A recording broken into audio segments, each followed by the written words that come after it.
Bangladesh press কাউন্সিলের উদ্যোগে কুমিল্লায় গণমাধ্যম বিষয়ক সেমিনার ও কর্মশালা অনুষ্ঠিত। নেকবর হোসেন, কুমিল্লা প্রতিনিধি। গণমাধ্যমের অপসাংবাদিকতা প্রতিরোধ এবং বস্তুনিষ্ঠ সংবাদ পরিবেশন শীর্ষক সেমিনার ও কর্মশালা কুমিল্লায় অনুষ্ঠিত হয়েছে। বুধবার ৪ মার্চ কুমিল্লা সার্কিট হাউসের কনফারেন্স রুমে বাংলাদেশ প্রেস কাউন্সিল আয়োজন করেন। এতে কুমিল্লা জেলার প্রিন্ট ও ইলেকট্রনিক মিডিয়ার সাংবাদিকরা অংশগ্রহণ করেন। অনুষ্ঠানে প্রধান অতিথি ছিলেন বাংলাদেশ প্রেস কাউন্সিলের চেয়ারম্যান বিচারপতি এ.কে.এম. আব্দুল হাকিম। তিনি কর্মশালার উদ্বোধন করেন।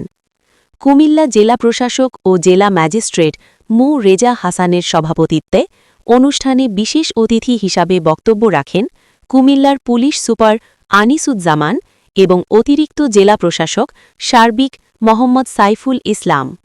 স্বাগত বক্তব্য দেন কুমিল্লার সিনিয়র জেলা তথ্য কর্মকর্তা মোহাম্মদ নুরুল ইসলাম।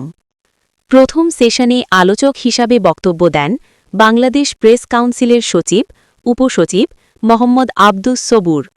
তার আলোচনার বিষয় ছিল বস্তুনিষ্ঠ সংবাদ প্রচারে প্রেস কাউন্সিল প্রণীত আচারবিধি প্রতিপালনের গুরুত্ব।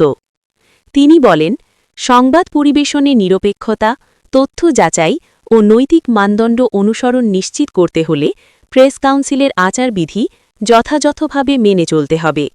এতে যেমন সাংবাদিকদের পেশাগত মর্যাদা অক্ষুণ্ণ থাকবে, তেমনি পাঠক দর্শকের আস্থাও বৃদ্ধি পাবে। দ্বিতীয় সেশনে প্রধান আলোচক হিসাবে বক্তব্য দেন বিচারপতি এ.কে.এম. আব্দুল হাকিম। তার আলোচনার বিষয় ছিল গণমাধ্যম কর্মীদের আইনগত অধিকার ও দায়িত্বশীল সাংবাদিকতা চর্চায় গণমাধ্যম কর্মীদের করণীয়। তিনি বলেন, সাংবাদিকদের যেমন তথ্য সংগ্রহ ও প্রকাশের অধিকার রয়েছে, তেমনি দায়িত্বও রয়েছে সত্য, নির্ভুল ও ভারসাম্যপূর্ণ সংবাদ পরিবেশনের।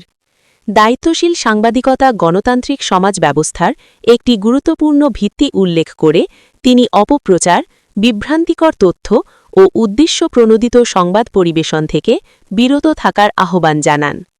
প্রধান অতিথির বক্তব্যের পর সাংবাদিকদের অংশগ্রহণে প্রশ্নোত্তর পর্ব অনুষ্ঠিত হয়। এতে অংশগ্রহণকারীরা গণমাধ্যম সংশ্লিষ্ট বিভিন্ন আইন, নীতিমালা ও বাস্তব সমস্যাবলী নিয়ে মতামত ও প্রশ্ন তুলে ধরেন। প্রধান অতিথি ও সংশ্লিষ্ট কর্মকর্তারা এসব প্রশ্নের উত্তর দেন।